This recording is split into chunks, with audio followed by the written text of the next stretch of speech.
বিপদ দিয়ে আপনাকে অ্যালার্ম করা হয়। আপনি চলতে পথে হোঁচট খান, আল্লাহ আপনাকে অ্যালার্ম দেন, ফিরে আসুন। চলছেন বিপথে, আল্লাহ পাক অ্যালার্ম দেন, ফিরে আসুন। আল্লাহ পাকের পক্ষ থেকে কিন্তু এগুলো আসে।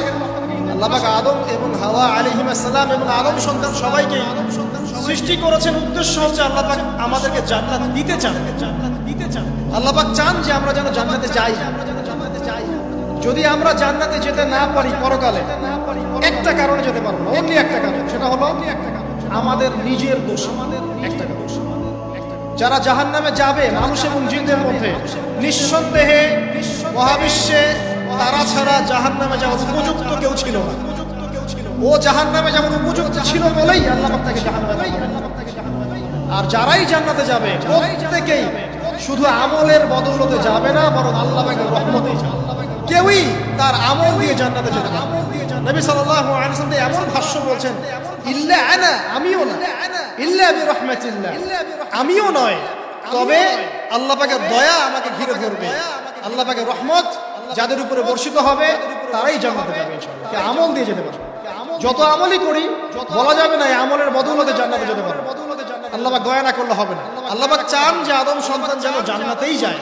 এই কারণেই সৃষ্টি করা, এই কারণেই আপনার ওহীভিত্তিক গ্রন্থগুলো পাঠানো, এই কারণে নবী রাসূল পাঠানো, আলেম ওলামা সৃষ্টি করা, মানুষকে সতর্ক করা, হায়াত দেয়া, বারংবার জীবনে চলতে ফিরতে আপনাকে অ্যালার্ম করা হয়। আল্লাহর পথে ফিরে আসেন, আল্লাহর পথে ফিরে আসেন। অ্যালার্ম করা হয় না? বিপদ দিয়ে আপনাকে অ্যালার্ম করা হয় আল্লাহর পক্ষ থেকে। আপনি চলতে পথে হোঁচট খান, আল্লাহ আপনাকে অ্যালার্ম দেন, ফিরে আসুন, ফিরে আসুন। চলছেন বিপথে, আল্লাহ পাক অ্যালার্ম দেন, ফিরে আসুন। আল্লাহ পাকের পক্ষ থেকে কিন্তু এগুলো আসে। অদ্ভুত একটা হাদিস বললাম, অদ্ভুত বলছেন, অ্যামেজিং হাদিস, অ্যামেজিং হাদিস। যে একজন সাহাবী বলছেন, সালমান রাদিয়াল্লাহু আনহু, তিনি বলছেন যে যখন মুমিনের উপর বিপদ আপদ বালা মুসিবত আসে, তখন মুমিনের এই বিপদ আপদ বালা মুসিবত রোগ শোকের বদৌলতে আল্লাহ পাক তার গুনাহগুলোকে মাফ করে দেন এবং তার মর্যাদাকে বাড়িয়ে দেন এবং সে আল্লাহর দিকে ফিরে আসার অনুশোচনা করার সুযোগ পায়। আর যখন কাফের মুশরিক বা ফাসিক মানুষকে এইসব রোগ ব্যাধি বিপদ আপদ বালা মুসিবত ঘিরে ধরে, তার দৃষ্টান্ত সেই উটের ন্যায় যে উটটাকে তার মালিক বেঁধে রেখেছে, এরপর ছেড়ে দিয়েছে। সে উটটা বুঝতেও পারলো না কেন তার মালিক তাকে বেঁধে রাখলো আর কেনই বা তাকে ছেড়ে দিল। কথাটা কি বুঝতে পারছেন?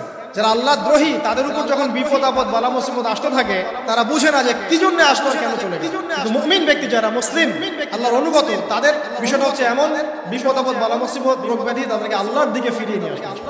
দেখুন, এই যে পৃথিবীতে নামিয়ে দেয়া, এরপর আল্লাহর পক্ষ থেকে ঐশী গ্রন্থগুলো পাঠানো,